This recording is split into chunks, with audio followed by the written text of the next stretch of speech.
अगर हमारा मादरा हमारे ओबितो की जगह सास्के को चुनता तो आखिर क्या ही कहानी में चेंजेस आते, क्या ही नारुतो वर्स में चेंजेस आते, एंड क्या हमारा सास्के कभी भी नारुतो को ओवर पावर कर पाता, यानी कि मतलब किसी एक पॉइंट ऑफ टाइम पे जाने के बाद, या फिर 10 टेल्स का जिंजूरी की बनने के बाद वो 9 टेल्स और नारुतो को सरपास कर पाता। और पहली बात, क्या वो 10 टेल्स का जिंजूरी की बनता, और मादरा से गाइडेंस लेने के बाद कहानी में क्या क्या चेंजेस आते, इन सब के बारे में हम इस वीडियो के अंदर बात करने वाले हैं।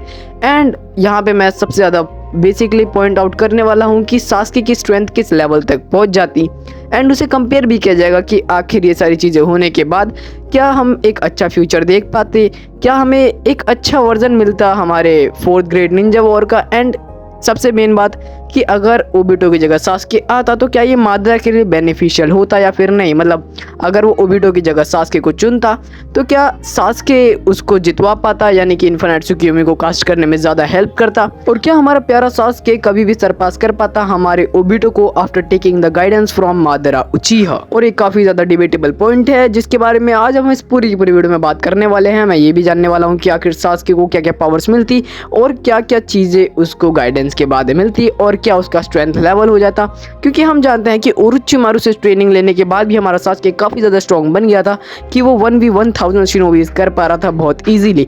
एंड अगर वो मादरा से ट्रेन होता तो ऑब्वियसली ही will go to be another level, और मे बी वो मादरा को भी सरपास कर लेता और एक नया ही शिनोबी उभर के आता जो कि मादरा से गाइडेंस लेकर आता, एंड साथ ही साथ उसके अंदर एक रिवेंज होता हमारे इताची के लिए, and that will be another form of Sasuke Uchiha जो कि एक अलग ही इनवेंसिबल लेवल पर होता। तो ठीक है, हम थोड़ा सा कहानी में चेंज करते हैं, और जहाँ पर हमने देखा था कि हमारे मादरा ने हाशिरामा सेल्स के मिलने के बाद अपनी एज को थोड़ा सा एक्सटेंड किया, एंड बस बूढ़ा होके जी ही रहा था कि उसने ज़ेत्सु को यूज़ किया एंड ओबिटो को बचाया।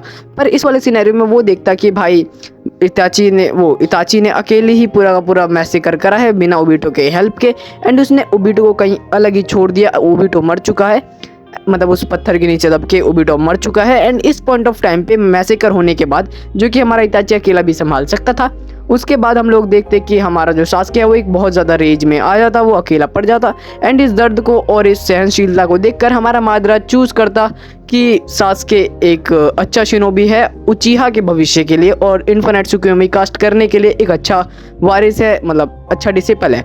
जिसके बाद वो ओबिटो की जगह सास्के को ही अपना नेक्स्ट डिसेंडेंट चुनता to done his plan of infinite Tsukuyomi. And इसी बीच वो ज़ेत्सु को भेजता अपनी मैनिपुलेशन स्किल्स के साथ ताकि वो जाके अप्रोच करे हमारे सास्के को, जो कि सास्के एक छोटी एज में है। एंड इस पॉइंट ऑफ टाइम पे हमारा सास्के जो कि ओरोचिमारू तक से इन्फ्लुएंस हो गया था एंड इताची को भी अपना दुश्मन मान बैठा था, तो वो मादरा से बहुत आसान से इन्फ्लुएंस हो जाएगा, क्योंकि हम भी जानते हैं कि मादरा एक अनदर लेवल पर है इन्फ्लुएंस करने के मामले में और मैनिपुलेट करने के मामले में। बट हाँ, नंबर 1 पे हमेशा हमारा नारुतो ही रहेगा विद हिज स्टॉक नो जुत्सु। बट ठीक है, हमारा मादरा बहुत आसान से इसे इन्फ्लुएंस कर लेगा just giving about his power example, और उसे समझाएगा कि आखिर उचिहाज क्या है, उचिहाज की पावर क्या है, मांगेक्यू शारिंगन क्या है। ये कुछ पॉइंट्स रखने के बाद और अगला अपना फ्यूचर बताने के बाद और उसे ये बताने के बाद कि सास्के एक बहुत ज़्यादा स्ट्रॉन्ग शिनोबी बन जाएगा, जिसमें कि और एक ऐसा वर्ल्ड भी क्रिएट हो पाएगा जिसमें कि सारे के सारे जो उचिहाज मर गए हैं वो वापस जिंदा किए जा सकते हैं, जो कि है हमारा इन्फिनिट त्सुकियोमी। जिसके बाद हमारा सास्के इन सारी बातों पे हामी भरेगा एंड हमारे मादरा को ज्वाइन कर लेगा। एंड जिस पॉइंट ऑफ टाइम पे हमारा सास्के हमारे मादरा को चूज करता, उसके बाद से ही ये पूरे के पूरे चीज़ की काया पलट हो जाती है, हमारे सास्के की काया पलट हो जाती। एंड हम जानते हैं कि हमारे मादरा के पास एक बहुत अच्छे रिजर्व्स में हाशिरामा सेल्स भी थे, जिसके थ्रू वो यूज़ करके हमारे सास्के को रेनेगान तक प्रोवाइड कर सकता था और अपनी रेनेगान भी डायरेक्ट इसी को दिलवा सकता था। एंड हाँ, ये एक नया ओबिटो बनता जो कि अकात्सुकी की फाउंडेशन वापस बिल्कुल ओबिटो की तरह रखता, एंड इस टाइम ये बंदा और भी ज़्यादा डेडली बन जाता। और साथ ही साथ मादरा उचिहा जो कि आज तक का उचिहा इतिहास में सबसे स्ट्रॉन्गेस्ट कैरेक्टर रहा है, खैर उसे सास्के ने हमारी जो बोरुटो टाइमलाइन है उसमें सरपास कर दिया, बट स्टिल जो मादरा है वो एक बहुत ज़्यादा स्ट्रॉन्ग शिनोबी था जिसने हाशिरामा तक को कॉम्पीट किया। तो हाँ, उससे अपना गाइडेंस लेने के बाद हमारा सास्के उचिहा की कुछ फॉरबिडन टेक्निक्स को भी सीख पाता, लाइक इज़ेनागी, इज़ेनामी और जो बाकी सारे सुकुयोमीज हैं, मतलब आई मीन टू से ज्ञानजुत्सुस, उन सबको अच्छे तरीके से कास्ट करना सीख जाता, जिसके बाद हमारे सास्के का भी एक अच्छा ज्ञानजुत्सु वाला वर्जन हमें देखने के लिए मिल सकता था। और मादरा के इन्फ्लुएंस से वो बंदा हमारा सास्के बहुत आसानी से इटर्नल मांगेक्यू शारिंगान भी पा लेता। और हाँ, अगर उसे हाशिरामा सेल्स मिल जाते तो उसे बहुत ज़्यादा टाइम लगता इम्प्लांट के लिए, मतलब वो इताची से लड़ भी लेता, उसे इटर्नल मांगेक्यू शारिंगान भी मिल जाता। एंड साथ ही साथ ये बंदा हमारा जो सास्के है वो इताची को हराने के बाद हमारा सास्के अपना रिनेगान भी एक्टिव कर लेता बहुत जल्दी, क्योंकि इसके पास पहले से हाशिरामा सेल्स होते। एंड साथ ही साथ ये अपने जो शारिंगान है उसे भी बहुत ज़्यादा लंबे टाइम तक यूज़ कर पाता। एंड साथ ही साथ जब ये इताची से अपनी फाइट लड़ रहा होता उस टाइम इसको हाशिरामा सेल्स बहुत ज़्यादा हेल्प करते हैं इसके चक्रा रिजर्व्स को बढ़ाने के लिए।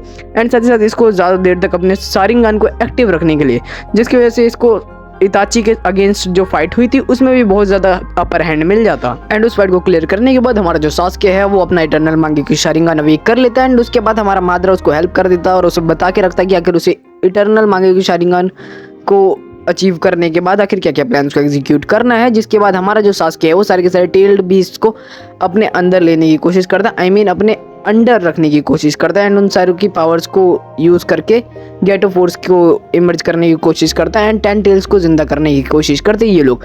और हाँ, main point of the theme is that कि हमारा जो अकात्सुकी है वो भी सेम वैसा ही रहता है। एंड इस टाइम हमारा जो सास्के है वो काफ़ी ज़्यादा अच्छे तरीके से सबको मैनिपुलेट करता, हमारे पेन नगाटो को ढूंढता जिसके पास रिनेगान थी।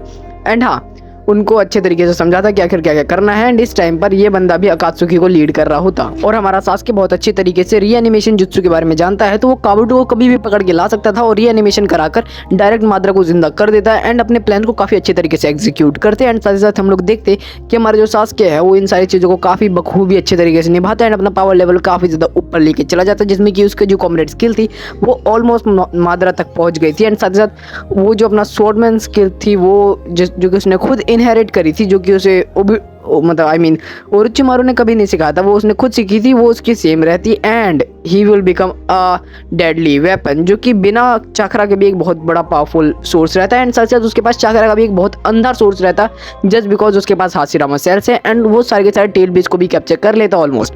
और हाँ, आखिरी सीन सेम टू सेम रहता है, 8 और 9 टेल्स को वो ना पकड़ पाते। पर हाँ, इस पॉइंट ऑफ टाइम पे जो लड़ाई होती उसके अंदर नारुतो को अकेला सामना करना पड़ता हमारे माद्रा का एंड सास्के का। एंड हाँ, ये इतना ज़्यादा डेडली वेपन रहता एंड इतना डेडली कॉम्बो रहता कि भाई कोई भी इसके सामने खड़ा भी नहीं हो पाता। लाइक लिटरली माइट गाय भी खुद इनको नहीं रोक पाता।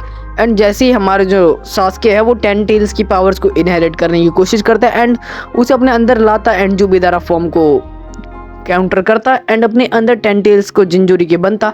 तो हाँ, उस पॉइंट ऑफ टाइम पे इतना ज़्यादा स्ट्रॉन्ग होता कि ये अकेला बंदा जाता एंड इन्फिनिट त्सुकुयोमी कास्ट कर देता। और इस पॉइंट ऑफ टाइम पे हमारे नारुतो के पास सास्के भी नहीं होता उसे बचाने के लिए, क्योंकि हम लोग जानते हैं जब इन्फिनिट त्सुकुयोमी कास्ट हुआ था तब हमारे सास्के ने अपने सुसानो का यूज़ करके हमारे नारुतो को बचाया था इन्फिनिट त्सुकुयोमी से, ताकि उनके ऊपर उस चांद की लाइट ना पड़े और वो लोग इन्फिनिट त्सुकुयोमी के अंदर कास्ट ना हो जब तक कुछ अच्छा समाधान ना मिल जाए। बट जैसे ही इन्फिनिट त्सुकुयोमी कास्ट होता हमारा नारुतो उससे कभी भी बच नहीं पाता एंड डायरेक्ट वो भी पहुंच जाता है एक अच्छे सपनों की दुनिया में। And that will be a game changing for this, क्योंकि इसके बाद कभी भी बोरुतो वर्स की शुरुआत नहीं होती और यहीं पे सारी कहानी खत्म हो जाती। एंड हमारा ज़ेत्सु कभी भी हमारे सास्के और माद्रा दोनों को एक साथ पीठ पीछे धोखा नहीं दे पाता।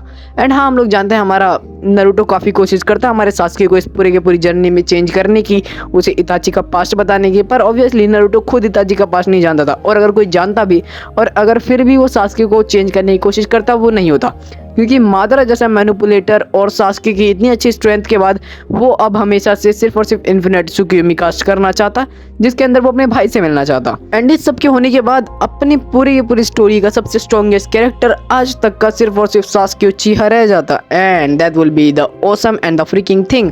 और इसके बाद हमारा सास्के अपने रेनेगान को एक्टिव कर ही चुका था 6 टोमोई वाली, एंड ऐसा ही सेम वो अपने रेनेगान को एक्टिव कर लेता अपने हाशिरामा इटर्नल मांगेक्यू शारिंगान की वजह से, हाशिरामा के जो सेल्स हैं उसकी वजह से और इटर्नल मांगेक्यू शारिंगान की वजह से।